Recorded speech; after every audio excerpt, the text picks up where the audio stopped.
Now, this Sunday at Croke Park, Cork and Galway reignite one of Camogie's fiercest rivalries in the 94th All-Ireland Senior Final. Joining us are Cork captain Méabh Cahalane and Galway player Áine, Keane and Uachtaráin of the Camogie Association, Brian Molloy. You're all very welcome. Thanks so much for joining us this morning. Thanks for having us. Ladies, we just want to say let's keep it clean for the duration of the piece. We're going to, the sport is the real winner here. That's it. And did you know that you were being booked for the interview this morning, or was that sprung on together? You as a surprise? I think it was fairly sprung on me, all right. Yeah. Right. So Same as that, yeah, yesterday. It's frosty, isn't it? It's frosty. It's a very frosty atmosphere. Because it's such a weird thing. Now, Áine, you're injured. Yes. You're not playing. You came hobbling in.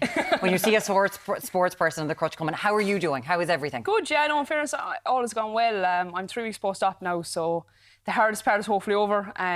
But yeah, very different All-Ireland final ahead for me on Sunday compared to last year. Yeah, exactly, because obviously you played last year and then Méabh gets called to be like, how are you? So you're going to be sitting down with the Galway player, Áine, you know her, right? And you're going to be playing nice on the telly. Yeah. Is this not a weird thing leading up to an All-Ireland final? I suppose so, yeah. But I mean, I suppose that's just part of it. You know, on the pitch, you'll do whatever you can, but off the pitch, you know, everyone's friends. So it's almost like she's captain of the team. How very and she's being so diplomatic.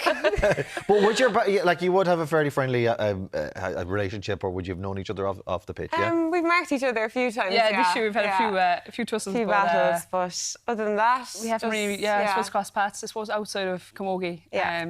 Are you friends on Facebook, or do you follow each other on Instagram? When you hear tussles and someone's injured, you're like, what did Méabh what was happened?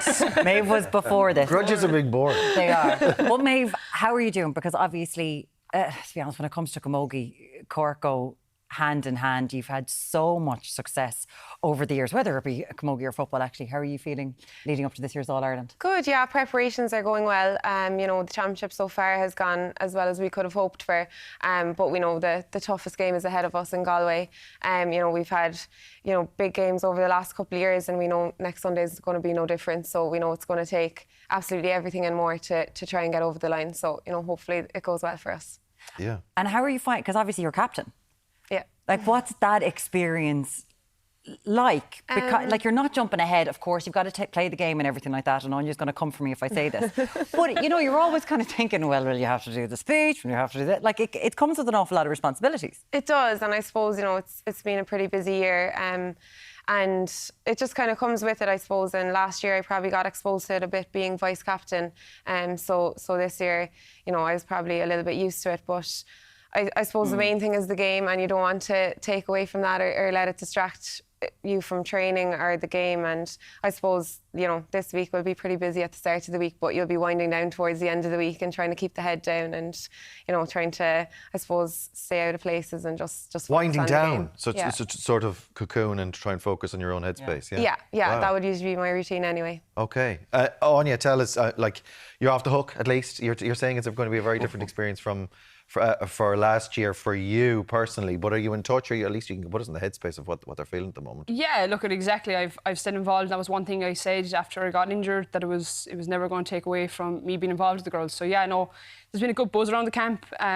Obviously, any time leading up to All-Ireland final, it's a very special time to be involved in inter-county setup. So no, the girls are in a good place. They're really looking forward to the weekend, and yeah, we just, I think, can't wait for the match. So yeah, hopefully all will go well for us. Building it up. Everything down. Look at her. Maeve she's taking it all in, looking for signs of weakness. They're sitting here going, we can't talk tactics with two players feel like they're going to tell us anything. You can't do anything like that. Brian, for you, congratulations, Uachtaráin. Thank you. What's it like? Because how long have you been president now? This is my second All-Ireland final. It's your second All-Ireland final, and for you it's kind of historic because you're the fella in charge. Normally Indeed. there isn't a man involved with being president of the Camogie Association. How has it been? Super. Busy. Huge honour. I heard someone referring back during Scortgate to it being an honorary position. It's not an honorary position. It's far from an honorary position. It's a huge honour to hold the position as the first man ever to be the president of the Camogie Association. Over 121 years old as an association, one of the oldest female-specific national governing bodies in the world. So it's a huge honour. But yeah, it's been very busy. We had a lot going on this year in particular. There's a lot going on all the time. It's a volunteer position, so no more than the ladies have a full life outside as well, and they're trying to squeeze in inter-county commitments. I have a job outside as well, so I do the presidential work in my own time as well. So I'm on annual leave from work this week, and that's what you do, and that's what you sign up to. But it's been brilliant. It's been busy, but fantastic. Well, we've got to talk about Scoregate. Like, I think that's one of the things we've talked about, along with that. Not joking, like with the housing crisis and with that, like it was up there so much. And as the president of the association, what did you make of everything, Brian? Yeah, there was, like, at the end of the day, it was a very busy time. There was a lot going on, and it was important that we got through it collectively, and got through it and got the right decision at the end, and we got there with the right decision. I got it through as quickly as I could. I had to operate as president. My job is to promote the game, support the game, mind the game, and we have no game without players. So I equally promote, support and mind the players. That's my focus at all times, and making sure that their voice is heard. But there are rules and there are structures in all associations, and our association was no different. So what I tried to do was make sure that I brought the members. The vast majority of our members are players, former players, parents of players. The delegates are those members. So the delegates, the people who are much maligned delegates who make these decisions, are representing the players, parents of players and former players. And we got them together and we got the decision, and we got 98% in favour. And as I've said before, people give out about the 2024 decision not being passed. Had that been passed, we would have ended up in the exact same position, because the 2024 motions had a team-based decision.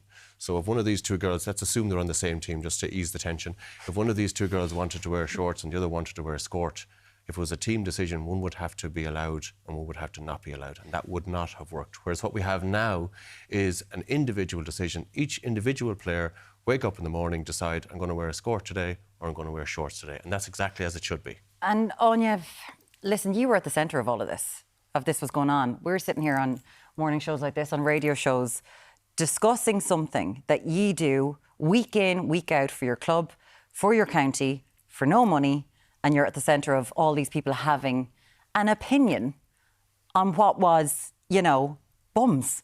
Do you know what I mean? Like, I'm sorry, but you're the one who's wearing them. What did you make of it all? What was it, a distraction? Were you annoyed by it? Look, we kind of, I suppose, closed it out a small bit, the noise that was going on, in the sense because we were obviously playing at the time, and we're trying to train as hard as we can in preparation for obviously our championship coming up. So yes, we were involved, and obviously it's us that at the end of the day wear the shorts or wear the skirts.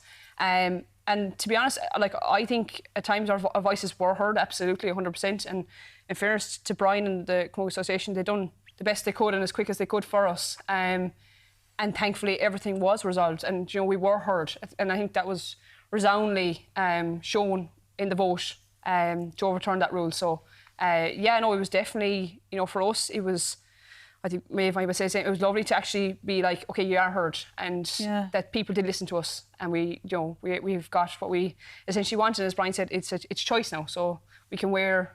Everyone has their own choice. Everyone wears whatever they're comfortable in, and at the end of the day, that's what we sought out for at the beginning, and that's what we got. So I think everyone is happy with how it ended up in the end. You're nodding along, Méabh, obviously having to say we're going to walk off. Yeah. It's an interesting thing to have to do. Yeah, and I suppose, as a team, we came together and said that we wanted to advocate for players around the country. So, I think in fairness to a couple of our players on the squad, they stood up and, said what they wanted to say. But at the end of the day, similar to Áine said, the best outcome was the choice. And, there's some girls on our panel that will wear skirts and some that will wear shorts. And at the end of the day, it's whatever the player is comfortable in. Yeah, and it's also about the game. Yeah. I think, it might be distracting. This is happening this weekend. There's been amazing attendances. We've looked at the Euros this year. We've looked at, the score thing is about recruitment as well, making sure that girls are comfortable and want to come into the sport. And I suppose, how are you feeling about getting out in Croke Park again? You're the final game of the year, of the season, the biggest game left.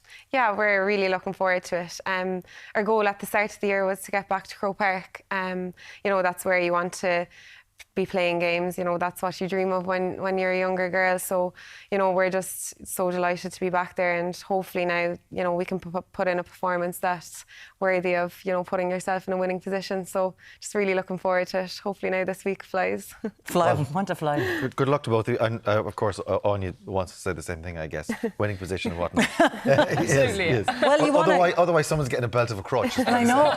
Do you know? Not by me. But it is sort of, you know, defeated last year. I suppose there's a lot. You're looking for a scalp this weekend, Galway. Look, obviously, we're just looking to get back. No, we're looking to get a performance. If we get a performance, we hope to put ourselves in a good position to go on and win the final, obviously. But we're just privileged to be there. You know, at the end of the day, it's the pinnacle of the Camogie calendar. So to be in the position to be in that final, playing against Cork, it's what you dream of as a young girl. So yeah.